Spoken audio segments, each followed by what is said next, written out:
राजनाथ जी, पहले तो आपका बहुत बहुत धन्यवाद नेटवर्क 18 को ये एक्सक्लूसिव इंटरव्यू देने के लिए। आप हमारे माध्यम से आपको देश भर में 20 चैनलों के द्वारा देखा जाएगा। हम लोग 15 भाषा में आपको देश भर में जो है उपस्थित हैं। मेरा पहला सवाल, आप मैनिफेस्टो कमेटी के चेयरमैन भी हैं, तो मैंने कहा पहला एक लार्जर क्वेश्चन से शुरू करते हैं। पिछले अगर मोदी सरकार की उपलब्धियां देखी जाए तो आप लोगों ने बहुत काम किए। आप लोगों ने आर्टिकल 370 को रिपील किया, CA लाए, 33% विमेन रिजर्वेशन भी आया, सबसे बड़ा इधर राम मंदिर की प्राण प्रतिष्ठा भी 22 जनवरी को हुई। तो ये सब तो पिछले आपकी उपलब्धियों के बारे में हो गया।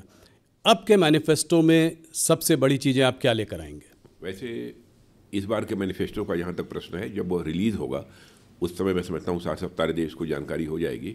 अभी अंडर कंसिडरेशन है।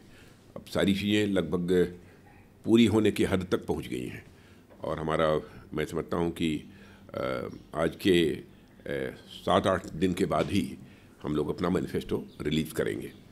मैनिफेस्टो का हम लोगों के लिए बहुत ही अधिक महत्व होता है जी, क्योंकि मैं मानता हूं कि मैनिफेस्टो में कोई भी पॉलिटिकल पार्टी हो, जो जनता के साथ वादे करे अक्षरशः उन वादों को पूरा करे, क्योंकि नेताओं और राजनीतिक पार्टियों के कृति और कथन, वर्ड्स और डीड, कहने और करने में अंतर होने के कारण ही भारत की राजनीति और भारत के नेताओं पर से पहले एक जनता का विश्वास कहीं न कहीं कम हुआ है। यह विश्वास का संकट पैदा हुआ है।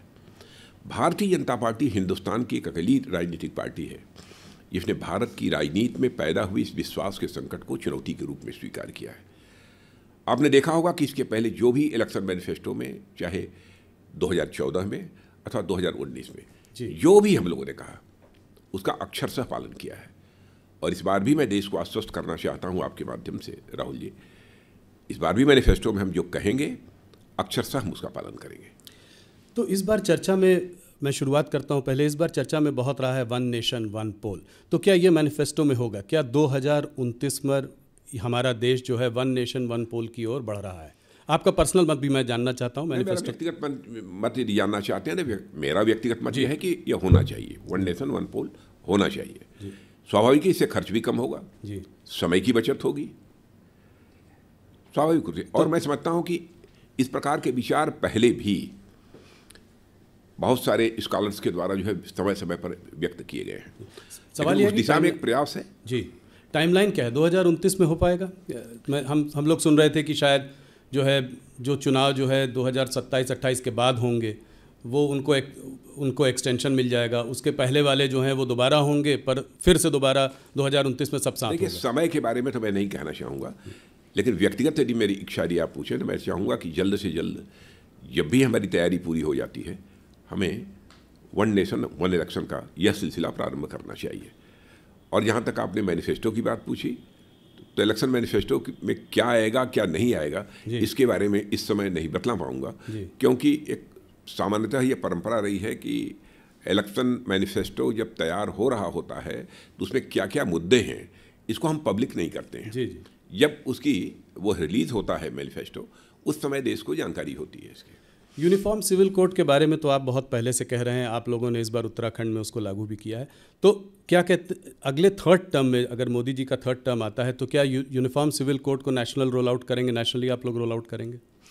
अब क्या करेंगे, इलेक्शन मैनिफेस्टो आने दीजिए, मैंने पहले ही कहा जी। मैं कोई नहीं, मैं आपसे मैनिफेस्टो से हट कर आपका हमारा कमिटमेंट है, हम चाहते हैं कि यूनिफॉर्म सिविल कोड लागू होना चाहिए, पहले से हमारी मान्यता यही है।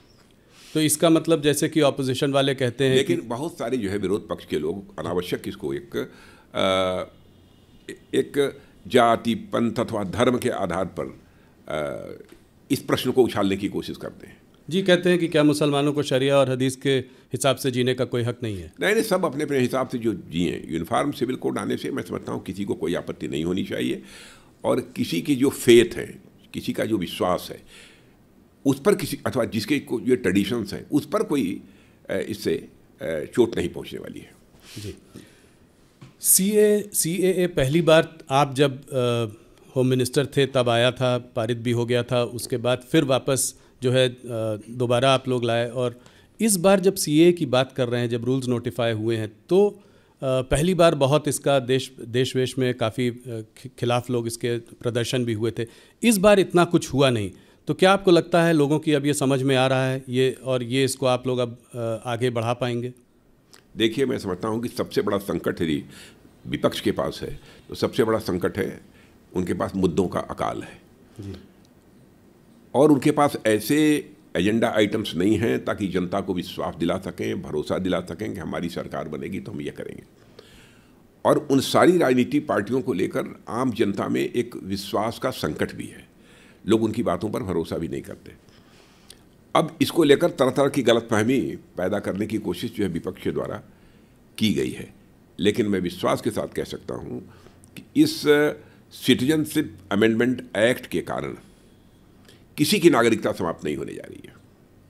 कल ममता बनर्जी ने कहा है कि लोग वोट नहीं दे पाएंगे जब ये हो जाएगा, तो और उसके पीछे डीएमके ने भी कहा है कि इसको हम होने नहीं देंगे। हेल्दी डेमोक्रेसी में इस तरीके से जनता को गुमराह नहीं किया जाना चाहिए।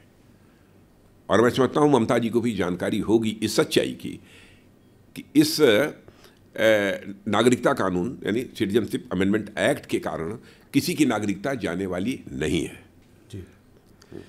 अगर क्रोनोलॉजिकली देखें तो सीएए के बाद नेशनल रजिस्टर ऑफ सिटीजन्स भी आना चाहिए, एनआरसी आना चाहिए, इसके बारे में क्या बुरा है? जो भारत के नागरिक हैं यदि उनका रजिस्टर तैयार होता है इसमें किसी को क्यों आपत्ति होनी चाहिए? और एक गलतफहमी राहुल जी और पैदा करने की कोशिश की जा रही है कि दुनिया किसी देश का यदि कोई मुसलमान यदि मान लीजिए सिटीजनशिप लेना चाहता है किन्हीं विशेष परिस्थितियों में जी, तो उसको सिटीजनशिप नहीं मिलेगी। मैंने पहले ही कहा कि हम लोग जाति, पंथ और मजहब के आधार पर भेदभाव की राजनीति करने वाले लोग नहीं हैं। कोई यदि ऐसी विशेष परिस्थितियां होती हैं और कोई यदि भारत की नागरिकता लेना चाहता है तो उस पर भी हमारी सरकार विचार कर सकती है। और मैंने स्वयं जिस समय यह बिल तैयार हो रहा था उस समय भी हमने नागरिकता दी है अदनान स्वामी को जी। पाकिस्तान के सीएए में मुसलमान नहीं है, सीएए के अंतर्गत मुसलमानों को नागरिकता नहीं दी जाएगी। सीएए के उसके अंदर मुसलमान तो है नहीं, परिस्थितियों पर निर्भर करता है जी। तो एनआरसी आप कह रहे हैं कि आएगा अगले, उसको भी आप लोग लेकर आएंगे अगले टर्म में, आप उसमें आप कह रहे हैं कि उसमें क्या? वैसे एनआरसी से किसी को भय नहीं लगना चाहिए जी। अनावश्यक इसको लेकर हुआ खड़ा किया जा रहा है, लोगों के अंदर भय पैदा करने की कोशिश की जा रही है। और मैं समझता हूँ विपक्ष को इन सब सारी चीज़ों से, अफवाहों से बचना चाहिए। विपक्ष को भी यदि राजनीति करनी चाहिए तो तथ्यों के आधार पर, अनावश्यक जनता की आंखों में धूल झोंक कर राजनीति नहीं करनी चाहिए।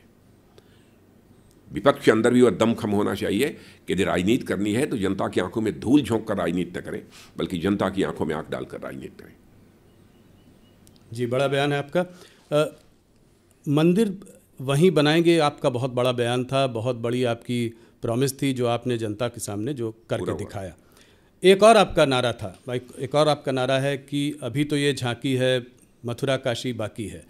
तो इसको आप कैसे देखते हैं इस वक्त? क्या अगले कार्यकाल में इस पर भी काम आगे बढ़ाया जाएगा? आपने इलेक्शन मैनिफेस्टो की जो बात की थी, इलेक्शन मैनिफेस्टो में जो था जी वो हम लोगों ने किया है जी। तो ये आएगा इलेक्शन मैनिफेस्टो में, इस पे आपका पर्सनल मत भी जानना चाहूंगा। नहीं, इलेक्शन मैनिफेस्टो में क्या आएगा तो मैंने पहले ही बताया। पर वैसे मथुरा काशी के बारे में यही मैं कहूँगा, आप लोग तो पहले से कटिबद्ध हैं कि आप इलेक्शन मामला सब जुडिस है जी, मामला सब जुडिस है जी। अब तो ज्ञानवापी मुझे लगता है कि फैसले की प्रतीक्षा करनी चाहिए, तो उसके हिसाब से आगे बढ़ेंगे। एक चीज़ राजनाथ जी और कि काशी और मथुरा अपनी जगह पे है, पर यह सिलसिला कब तक चलेगा? कितने जगहों पे हम मंदिर बनाएंगे? क्या ये यहाँ पर ख़त्म होना चाहिए कोई एक जगह पे कि ये आगे बढ़ता चला जाएगा, इसमें हम ऐसे करते चले जाएंगे? मोहन भागवत जी ने भी कहा है कि काशी और मथुरा के बाद हिंदुओं को भी इस बात पर विचार करना चाहिए कि आगे कैसे देखना है, क्योंकि एक सेक्युलर कंट्री में हमको सब साथ में रहना है। तो इसके आपका अपना मत क्या है? नहीं, भारत पंथ निरपेक्ष देश है, इसमें कहीं कोई संदेह नहीं है, इस पर किसी को कोई आपत्ति नहीं होनी चाहिए। लेकिन मैं काशी मथुरा के बारे में इसलिए मैं कुछ नहीं बोलना चाहूँगा क्योंकि मामला इस समय सब जुडिस है, अदालत में विचाराधीन है। मैं समझता हूँ अदालत के फैसले की हमको प्रतीक्षा करनी चाहिए। जो अदालत का फैसला होगा वह करेंगे, जैसा राम मंदिर के। कोई संकोच नहीं है, अदालत का फैसला होगा करेंगे जी। और आप भी हमारी बात से सहमत होंगे, कम से कम अदालत के फैसले को चाहे कोई भी सरकार हो उसे स्वीकार तो करना चाहिए। बिल्कुल करेंगे जी। चुनाव गर्म है, थोड़ा चुनाव पे बात करते हैं। 370 बहुत ही बोल्ड टारगेट, 303 से 370 करीब 20-25% की का बढ़ोतरी, इसको आप कैसे देखते, कहाँ से सीटें आएंगी ये?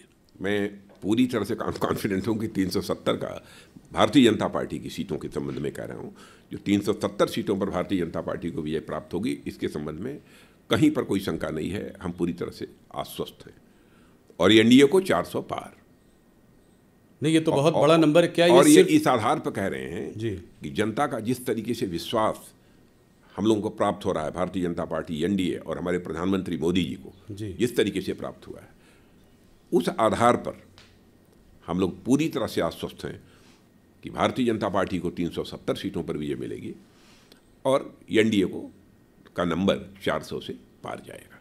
ये सिर्फ राम मंदिर की वजह से नहीं है, बल्कि ये सिर्फ राम मंदिर की हवा की वजह से नहीं है। इस 370 और भी चीज़ें हैं जिसकी वजह से बहुत सारे, ये तो सबसे बड़ी चीज़ जो मैंने कहा ना कि हम लोगों की पार्टी के बारे में एक विश्वसनीयता, हमारी गवर्नमेंट के बारे में क्रेडिबिलिटी, हाँ credibility, Modi ji lead government की क्रेडिबिलिटी जी, इसके कारण जनता के अंदर एक बहुत ही अधिक विश्वास पैदा हुआ है।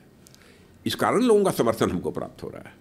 ऑपोजिशन लीडर राहुल गांधी कहते हैं कि आप लोग मैच फिक्सिंग करते हैं। मोदी सरकार अगर ईडी, सीबीआई और ईवीएम नहीं हो तो चुनाव नहीं जीत सकती। इसको आप कैसे देखते हैं? मैं ये कहता हूँ कि ईडी, सीबीआई के कारण हमारे ऊपर आरोप लगाया जा रहा है।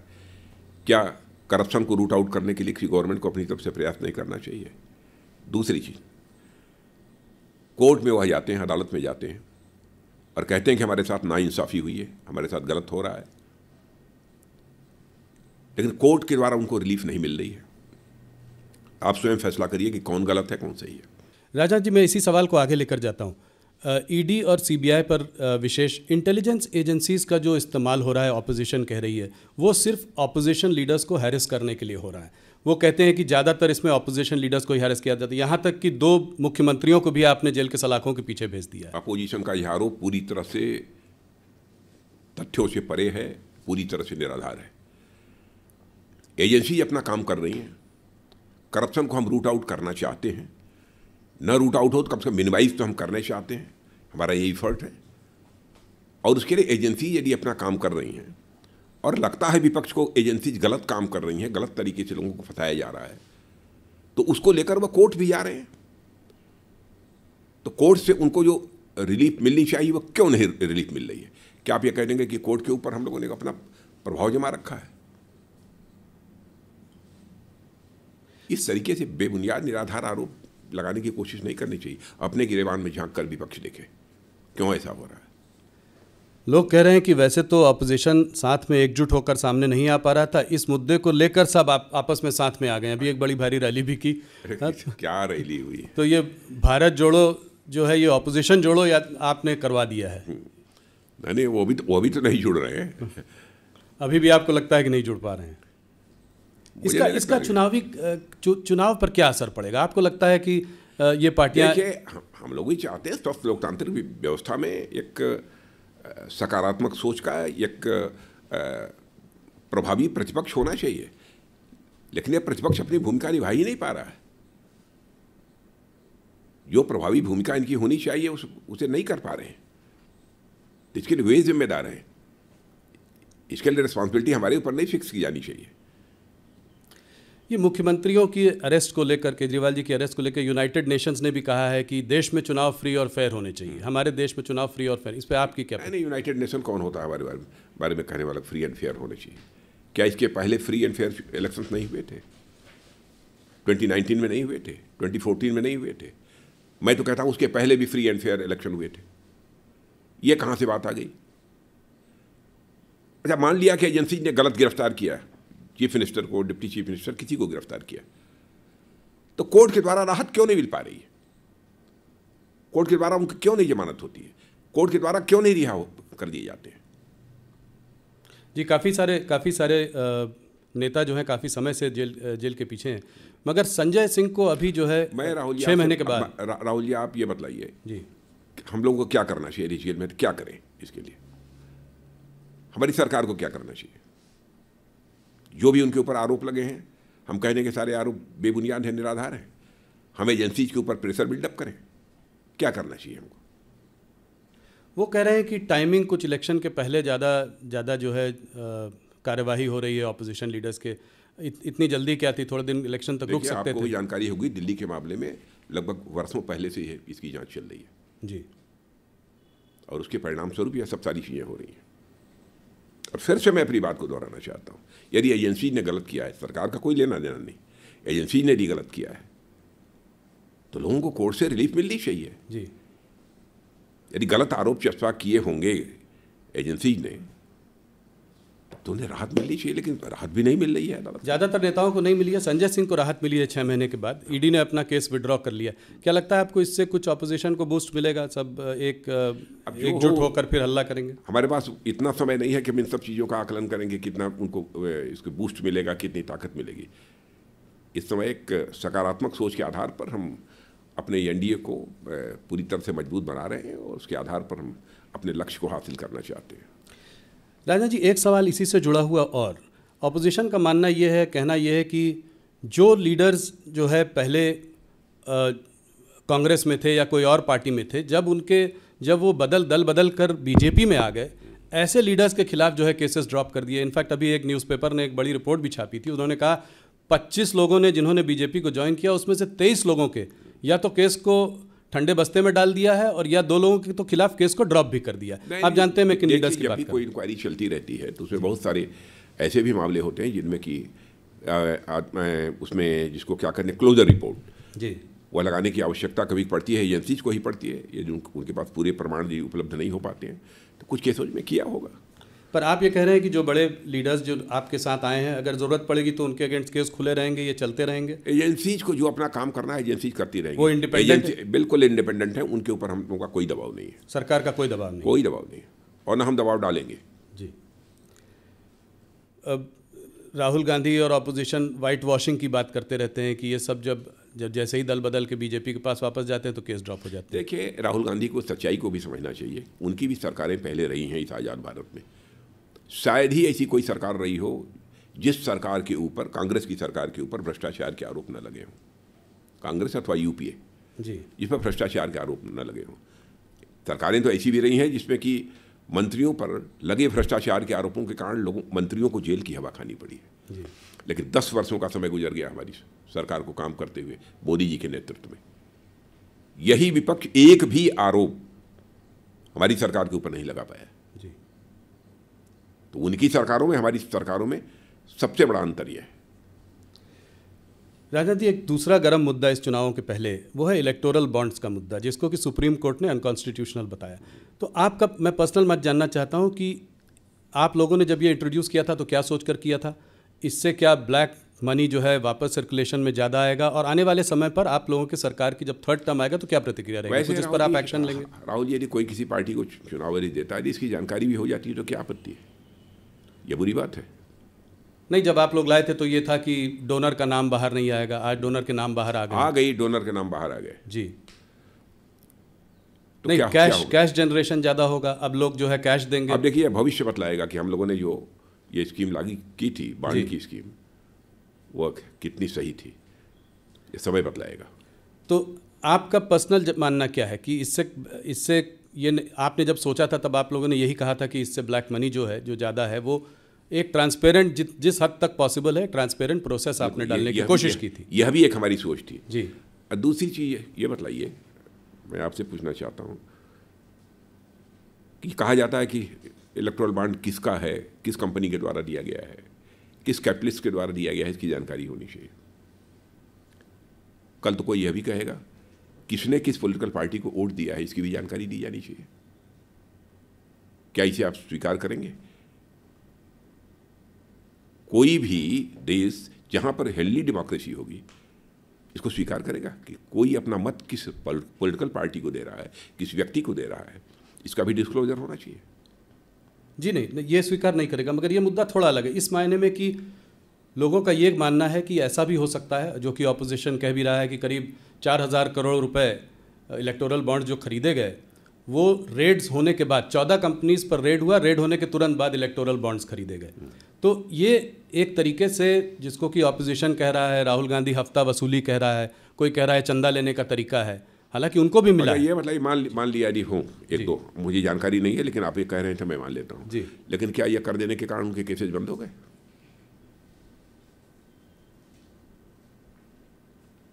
इस सवाल का भी जवाब देना चाहिए विपक्ष को। तो आप कह रहे हैं कि वो केसेस चलते रहेंगे, उसका कनेक्शन नहीं है? हाँ, बहुत सारे ऐसे मामले होते जिनके ऊपर चार्जेज रहते हैं जी, तरह तरह के चार्जेस रहते हैं, बहुत सारी कंपनीज हैं, लेकिन चुनाव के दौरान वो डोनेट करती हैं। तो जो डोनेट पहले भी किया है जी, जो डोनेट कर रहे हैं अगर उनके अगेंस्ट केसेस हैं तो ऐसा नहीं है कि वो ड्रॉप होंगे, वो कोई सवाल ही नहीं। हाँ, वो चलते, एजेंसी अपना जो काम है काम करती रहेंगी।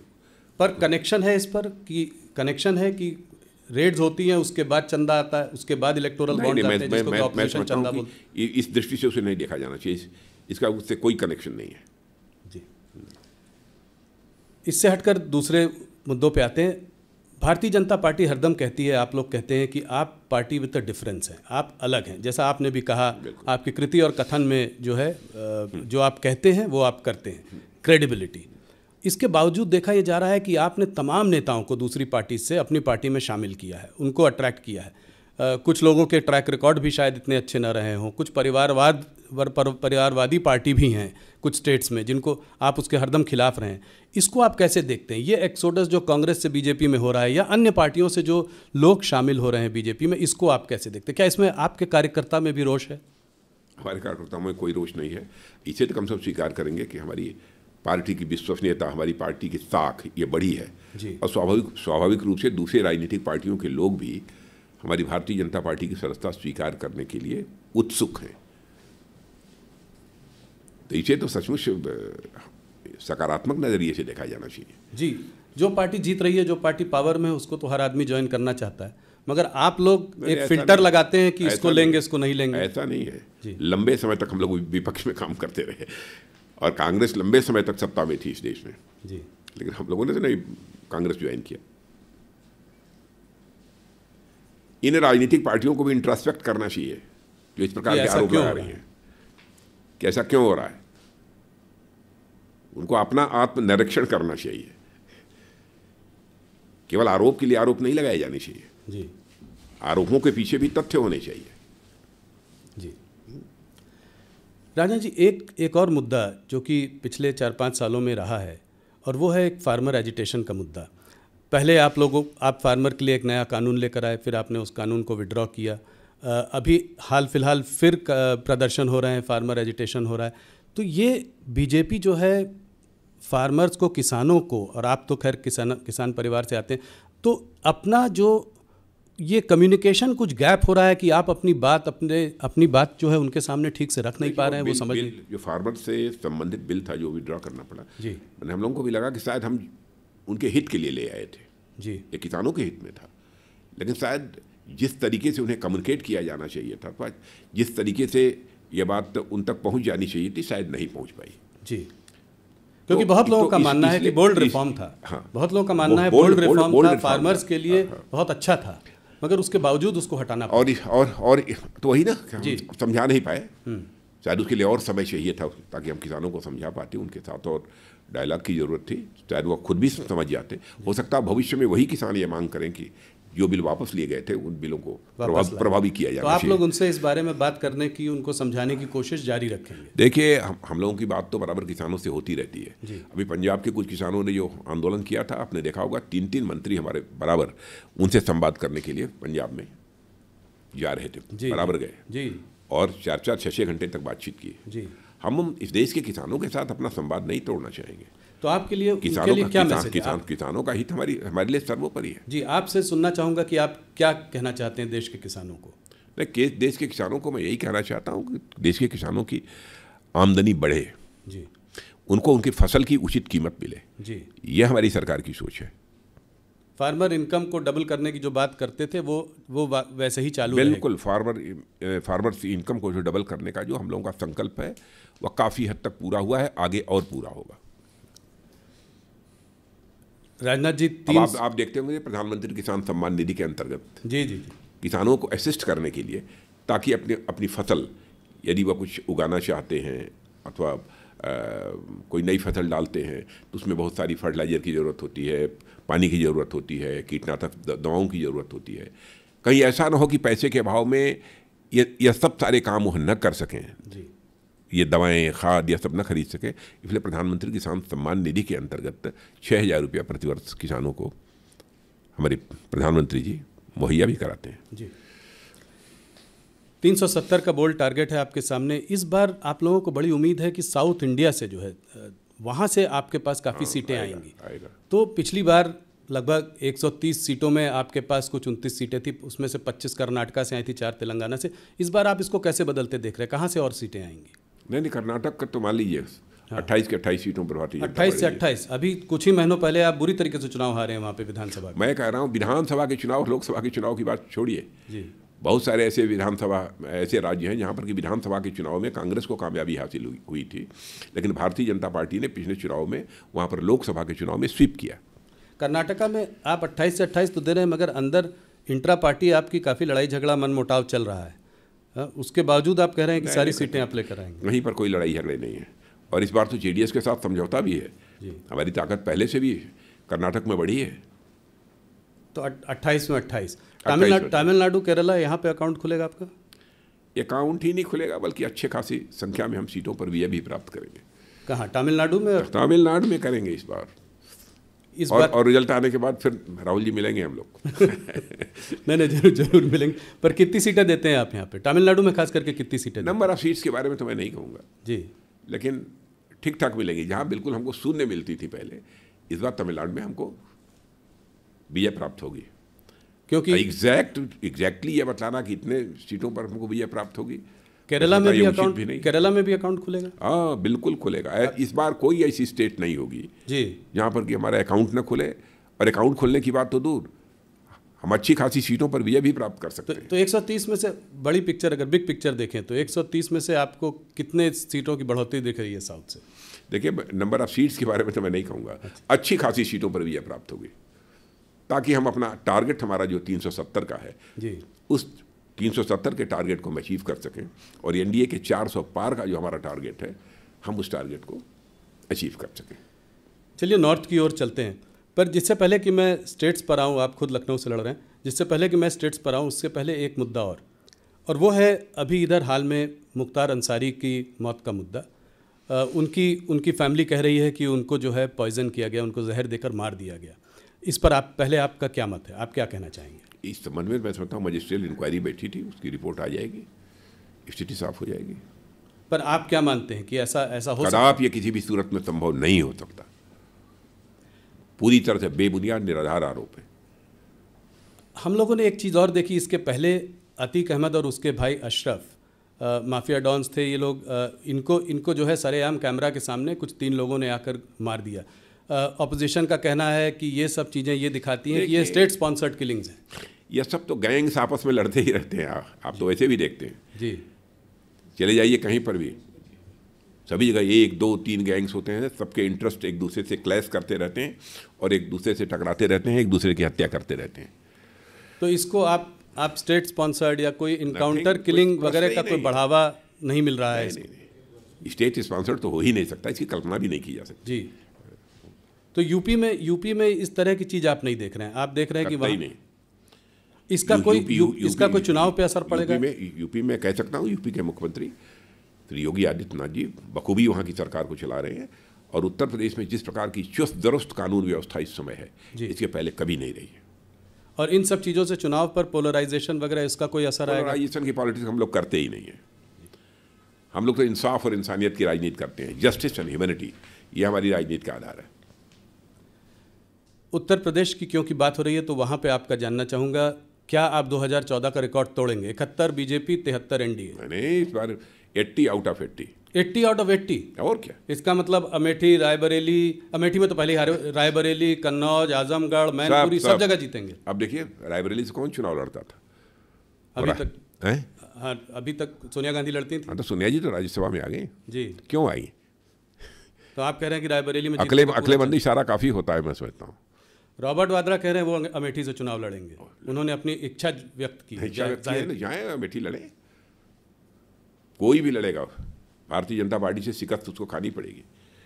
तो रॉबर्ट वाड्रा क्योंकि वहाँ पर हमारी कैंडिडेट स्मृति ईरानी ने बहुत ही अच्छा काम किया है, और उनका परफॉर्मेंस अपने संसदीय क्षेत्र में भी अच्छा रहा है, और हाउस में भी अच्छा रहा है, और एक मंत्री के रूप में भी बहुत ही अच्छा परफॉर्मेंस रहा है। पर आप लोग परिवारवाद की बात करते आए हैं, अब रॉबर्ट वाड्रा का भी आ जाना पॉलिटिक्स में, या कम से कम अपनी इच्छा उन्होंने व्यक्त की, इसको आप कैसे देखते हैं?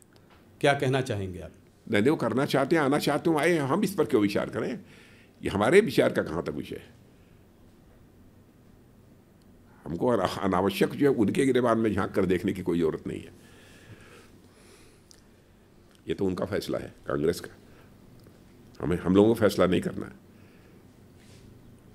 इस बार आप लोगों ने एक और मुद्दा उठाया है इलेक्शन के जस्ट पहले, वो है कच्छातीवू का मुद्दा, कि ये जो है एक टापू था, एक जो कांग्रेस की सरकारों ने जो है श्रीलंका को दे दिया। श्रीलंका ने अभी बयान जारी किया है कि ये तो 50 साल पुरानी बात है, आज इसको क्यों उठाया जा रहा है? ये तो तब 50 साल पहले सेटल हो चुकी है। लेकिन स्वीकार तो किया ना कि 50 साल पुरानी बात है, लेकिन ये हुई थी, इसमें सच्चाई है जी। पर इसको इस चुनाव के पहले उठाने का क्या, पहले उठा सकते थे? अरे भाई सही बात, सच्ची बात, यदि कभी आ जाए, चुनाव के समय आ जाए तो चुनाव के पहले आ जाए, उस पर क्यों आपत्ति होनी चाहिए? क्या कोई इसे नकार सकता है कि हमारे प्रधानमंत्री ने जो ये बात कही है कच्छातीवू के बारे में वो गलत है, निराधार है? कोई आरोप लगा सकता है? स्वीकार तो सब कर रहे हैं ना कि हाँ हुआ जी। आज नहीं हुआ, 50 साल पहले हुआ, लेकिन हुआ। ऑपोजिशन का कहना है कि इस तरह की चीज़ों को बार बार उठाना, कोई मुद्दों को पकड़ना, असली मुद्दों से जनता को भटकाना है। हाँ, जहाँ असली प्रॉब्लम है, जैसे कि चाइना जो कि कह रहा है कि अरुणाचल प्रदेश हमारा अभिन्न अंग है, उसने अपने जो है 30 नाम भी दे दिए हैं अरुणाचल प्रदेश के अंदर। हाँ, तो इसके बारे में क्या कहेंगे आप? देखिए, विपक्ष को अपने गिरबान में झांकना चाहिए, उन्हें हमारी चिंता नहीं करनी चाहिए। हमको क्या करना है क्या नहीं करना है, जो करना चाहिए, जो उचित है, वही हम लोग कर रहे हैं। पर चाइना पर खास करके जो चाइना की मिलिट्री ने पहले बोला, अभी भी जो है उनके बयान बराबर आ रहे हैं, इन बयानों को आप कैसे देखते हैं कि अरुणाचल प्रदेश के बारे में जो बयान खास करके आ रहे हैं, उस पर मैं आपसे सीधा सवाल दो टूक शब्दों में, अरुणाचल भारत का था, भारत का है और भारत का रहेगा, और उसके लिए हमें जो भी करना पड़े हम करेंगे। बिल्कुल जी। तो इस पर कोई सॉफ्ट पेडलिंग और ये इशू प्रश्न ही नहीं खड़ा होता जी। राजा जी, चाइना से थोड़ा पाकिस्तान की ओर मुड़ते हैं। अभी कल ही जो है गार्डियन, फॉरेन पब्लिकेशन है गार्डियन, उसमें एक आर्टिकल आया है, उसमें कहा है, उस आर्टिकल ने कहा है कि जो है भारत ने पाकिस्तान की धरती में 20 लोगों को, 20 इंडिविजुअल्स को, टेररिस्ट को जो है पिछले कुछ सालों में मारा है, उन्हीं की धरती में जाके मारा है। और जो है इस पर तमाम क्या कहते हैं, उन्होंने बहुत रिसर्च की है, बहुत लोगों से बात की है। ये पहले हम लोगों के बारे में कनाडा में भी बोला गया, यूएस में भी ये चर्चा हुई पहले, पर पाकिस्तान की ये नई चर्चा है, 20 लोग। तो इसको आप कैसे देखते हैं कि ये क्या, उस आर्टिकल में ये भी कहा है कि जो है भारत जो है केजीबी और मोसाद से जो है काफ़ी इन्फ्लुएंस्ड है, तो उनकी भी जो इंटेलिजेंस एजेंसी है, रॉ वगैरह, इस तरीके का काम कर रही हैं। कोई स्लीपर सेल है यूएई में, उसने जो है इसमें उसका रोल रहा है, और 20 लोगों को, मतलब एक आध लोग नहीं, 20 टेररिस्ट को जो है हमने कुछ सालों में मारा है। 20 टेररिस्ट को मारा है? हाँ जी, मतलब टेररिस्ट कह लीजिए, लोगों कह लीजिए, पर वहाँ उनकी धरती में मारा है। कोई भी टेररिस्ट हमारे पड़ोसी देश से यदि भारत को डिस्टर्ब करने की कोशिश करेगा जी, यहाँ पर यदि आतंकवादी हरकतें करेगा तो उसका मुंह तोड़ जवाब देंगे। यदि वो भग कर पाकिस्तान में जाएगा तो पाकिस्तान में घुस कर मारेंगे। तो ये बात आप मतलब कह रहे हैं, जो प्रधानमंत्री भी कह रहे हैं कि अब वो भारत नहीं रहा जो कि बगल में खड़े होकर तमाशा देखता रहेगा, घर में घुस कर मारेगा। बिल्कुल, प्रधानमंत्री जी ने जो कहा है बिल्कुल सच कहा है, और यह ताकत है भारत की, और पाकिस्तान भी इसे समझने लगा है।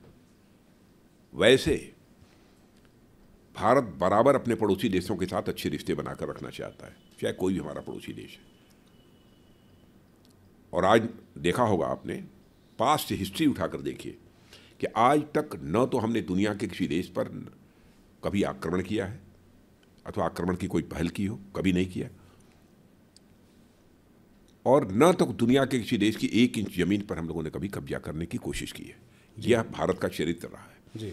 लेकिन भारत को बार बार कोई आंख दिखाएगा, भारत में आकर आतंकवादी गतिविधियों को बढ़ावा कर देने की कोशिश करेगा, तो उसकी खैर नहीं है। नहीं, बहुत बहुत बड़ा स्टेटमेंट है। पाकिस्तान ऑक्यूपाइड कश्मीर पीओके के बारे में भी आपने अक्सर बातें की है, इसका कोई टाइम फ्रेम है? इसको हम लोग कैसे, वहाँ के हिंदू मुसलमान आप लोग कहते हैं कि भारत के ही लोग हैं, तो इसका टाइम फ्रेम क्या है? उसको हम कैसे इस मामले को रिजॉल्व करेंगे? वैसे पाक अधिकृत कश्मीर का जहाँ तक प्रश्न है, वो पहले भी भारत का था, आज ही है और कल भी रहेगा। ठीक है, इस समय कुछ हैं परिस्थितियाँ ऐसी, लेकिन आप आश्वस्त रहिए, पीओके के लोग ही ये मांग करेंगे और ये भारत के साथ जाना चाहते हैं। ये प्रायोरिटी रहेगी थर्ड टर्म में सरकार की, सरकार की थर्ड टर्म में ये प्रायोरिटी मैंने कहा ना, पाक अधिकृत कश्मीर की जनता ही ये मांग करेगी कि हमको मर्ज किया जाए जी भारत के साथ। हम भारत से बिल्कुल अलग नहीं रह सकते। और आपने देखा होगा 1-2 प्रदर्शन वहाँ पर हुए थे जी, और भारत के कश्मीर के साथ वो लोग मिलना चाहते हैं। देख रहे हैं कि तेजी के साथ धारा 370 समाप्त होने के बाद कश्मीर में स्थिति सामान्य हुई है और विकास की गति भी तेज हुई है। कश्मीर क्योंकि आपने अभी बात कही, तो क्या वहाँ पे आफ्सा हटाएंगे आप? आफ्सा को हटाएंगे आप? अब लगभग वो समय आ गया है हाँ, कि हटाया जा सकता है, लेकिन अब तो गृह मंत्रालय को इस संबंध में फैसला करना पड़ेगा सारी रिपोर्ट आ जाने के बाद। अमित शाह जी ने अभी कहा है कि जो है उसको हटाने की एक वो हो सकती है। वही मैंने कहा ना, परिस्थितियाँ ऐसी बन गई हैं कि अफ्सपा हटाया जा सकता है, लेकिन इस संबंध में जो भी निर्णय करना होगा वो गृह मंत्रालय करेगा। थोड़ी सी बात आपके मंत्रालय की भी कर लें। चुनाव का माहौल है तो इस तरह की बातें रह जाती हैं। डिफेंस एक्सपोर्ट्स 20,000 करोड़ से ज़्यादा, ये कैसे हासिल कर पाए आप? आगे का क्या प्लान है? बस दृढ़ इच्छा शक्ति, स्ट्रांग विल पावर, और हमारे प्रधानमंत्री का विजन और उनकी दृढ़ इच्छा शक्ति। उन्होंने कहा हर मामले में भारत आत्मनिर्भर बनना चाहिए। यदि हर मामले में भारत को आत्मनिर्भर बनना है तो उसे रक्षा के मामलों में भी भारत को आत्मनिर्भर बनना चाहिए। एक उनका यह संकल्प था और उसी संकल्प के आधार पर हम लोगों ने अपने कदम आगे बढ़ाए और आज 20,000 करोड़ से अधिक का, लगभग 21,000 करोड़ रुपए का हमारा एक्सपोर्ट का टारगेट ये पहुंच गया है। और आप देखिएगा आगामी कुछ ही महीनों के अंतर्गत ये और अधिक आगे बढ़ने वाला है। 2014 में जब हम लोग आए थे उस समय रक्षा उपकरणों का जो एक्सपोर्ट होता था वो बामुश्किल 900 करोड़ या कुछ ऐसे ही था, आसपास था 900 करोड़। अब आप समझिए इतने ही समय में हम लोग 900 करोड़ से बढ़कर एक्सपोर्ट को 21,000 करोड़ रुपए तक ले गए। और हम लोग की बराबर कोशिश यही रहती है कि अब रक्षा उपकरण भी, चाहे टैंक हो, तोप हो, गोले हो, मिसाइल हो, एमिनिशंस हो, अब भारत में बनने चाहिए और भारतीयों के हाथों से बनने चाहिए। यहाँ तक कि इंजन भी, फाइटर प्लेन के इंजन भी, उसके लिए भी समझौता हम लोगों ने कर लिया है। इस चीज़ में हम लोग कुछ पीछे रह गए, कुछ काम धीमी गति से चल रहा है डीआरडीओ में। यही जैसे चाइना की जो नेवी है, सबमरीन हो, वॉरशिप हो, बहुत बड़ी उनकी जो है वो है। हमारे पास सिर्फ 16 ऑपरेशनल सबमरीन्स हैं। कुछ डीआरडीओ इस चीज़ में आने वाले समय में गति बढ़ेगी इसकी? तो अपना काम कर ही रहा है। 5th जनरेशन फाइटर एयरक्राफ्ट वगैरह पे बिल्कुल ये सब सारा काम चल रहा है, तेजी के साथ काम चल रहा है। तो इसमें आपको लगता है आने वाले अगले कार्यकाल पे इस पे काम और तेजी से होगा? तेजी से हो ही रहा है। उस समय अगले कार्यकाल में उसके परिणाम दिखने लगेंगे लोगों को। जी राजनीति, आप आज से नहीं, बहुत पहले से, जब से आप राजनीति में हैं, आपके संबंध हर पार्टी से अच्छे रहे हैं। आपने एक हरदम एक द्वार खोल के रखा है जिससे कि बातचीत होती रहे, लोगों से मिलना जुलना चलता रहे, चाहे राजनीतिक परिस्थितियां कैसी भी हों। क्या आपको आज लगता है कि वो उस तरह की परिस्थितियां आज नहीं रहीं, कि आज बहुत एक ऐसा माहौल बन गया है जिसमें लोग कुछ भी बोल जाते हैं? लोग जैसे मोदी को गोली मारो, कोई बोलता है मोदी का लाठी मारो, सर फोड़ो, इस तरह की बातें। कंगना रनौत जी के खिलाफ कुछ बोल दिया, हेमा मालिनी जी के खिलाफ कुछ बोल दिया। तो ये क्या आप देखते हैं कि ये स्तर गिरता जा रहा है? इसको आप कैसे देखते हैं? नहीं, इस प्रकार के आरोप लगाने से लोगों को बचना चाहिए। इस प्रकार के शब्दों के प्रयोग से भी बचना चाहिए। स्वस्थ लोकतांत्रिक व्यवस्था में इसकी अपेक्षा नहीं की जाती है। और प्रधानमंत्री के बारे में तो बहुत ही नाप तोल कर बोलना चाहिए, क्योंकि मैं मानता हूं कि प्रधानमंत्री केवल व्यक्ति ही नहीं है, प्रधानमंत्री एक संस्था होता है। और आपने देखा होगा किसी भी प्रधानमंत्री के बारे में यदि कुछ बात हमने कही होगी तो बड़े नपे तुले शब्दों में कही होगी जी। लेकिन जिस तरीके से, जिस प्रकार के शब्दों का ये लोग प्रयोग कर रहे हैं, ये स्वस्थ लोकतांत्रिक व्यवस्था में इसकी कहीं कोई गुंजाइश नहीं है।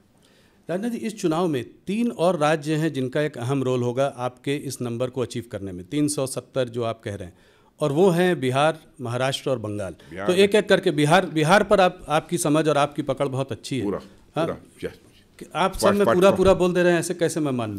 मान लीजिए ना पार्टी बाई पार्टी, उसके बाद तो मिलेंगे हम लोग, 4 जून को तो मिलेंगे ना। जी नहीं, पर इस बार बिहार में हर पार्टी के संग आपने जो है अलायंस कर लिया है। हर पार्टी पहले तो कहा जाता था कि नीतीश जी पलटू राम कहते थे, अब तो ये कहते हैं कि बीजेपी भी पलट पलट के बार बार उन्हीं के पास जाती है। नहीं, जाती नहीं है, उन्होंने देख लिया अब उनको ना, उसका उन्होंने फैसला किया कि बस बीजेपी के साथ ही रहना चाहिए, इसी में देश का हित है, इसलिए नीतीश जी ने फैसला किया।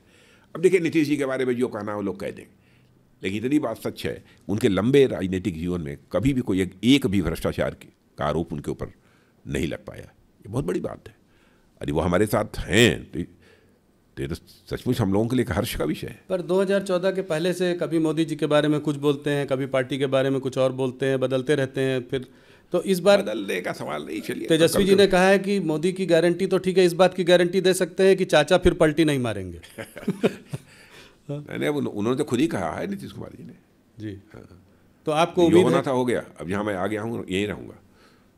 और आने वाले समय में विधानसभा का चुनाव भी मिलकर लड़ेंगे? बिल्कुल लड़ेंगे, मिलकर लड़ेंगे। अगर इससे हटकर थोड़ा महाराष्ट्र में आए, महाराष्ट्र में लोग कह रहे हैं कि एक अजीब खिचड़ी सी बन गई है। तीन पार्टियों का, 2 पार्टियों का विभाजन हुआ है, उसमें एक फैक्शन आपके साथ है।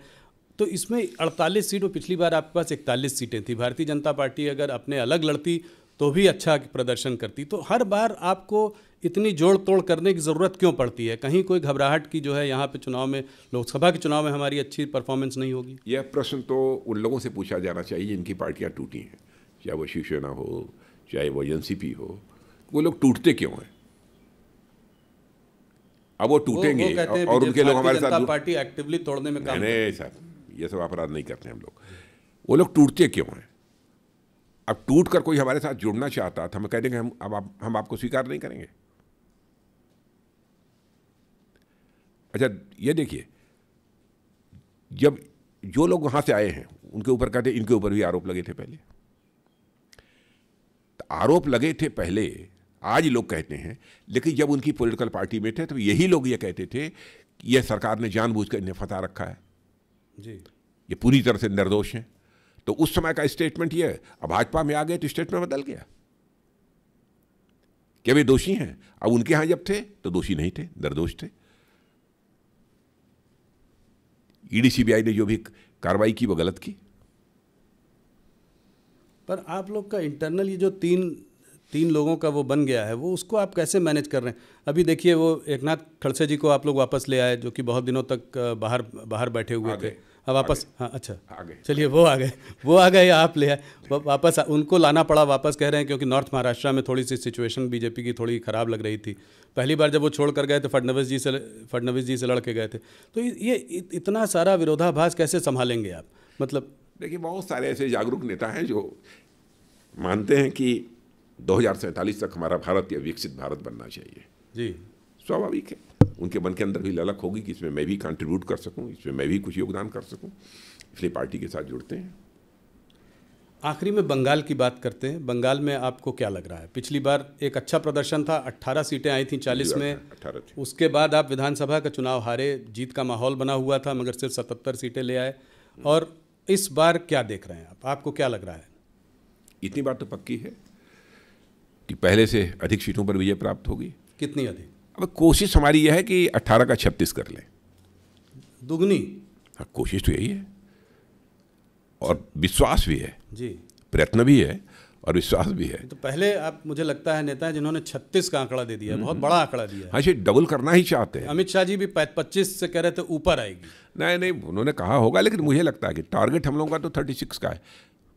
वहाँ पे आपको क्यों लगता है कि इतनी बड़ी जीत का मतलब, इतनी जीत का मतलब लोगों में आक्रोश? किस बात का आक्रोश है? वेस्ट बंगाल में सरकार नाम की कोई चीज शेष नहीं बची है। आप किसको ये बताइए कि अस्थायी सरकार, पहले कम्युनिस्ट पार्टी की भी सरकार वहाँ थी जी, वर्षों तक स्टेबल गवर्नमेंट, अस्थायी सरकार वहाँ पर थी जी। फिर भी जिस तेजी के साथ पश्चिम बंगाल का विकास होना चाहिए था, वहाँ की बेरोजगारी का संकट, अन्य बहुत सारी समस्याएं, वहाँ के विकास का संकट, इस पर जो विजय प्राप्त करनी चाहिए थी वो सरकारें अस्थायी होने के बावजूद भी नहीं कर पाई।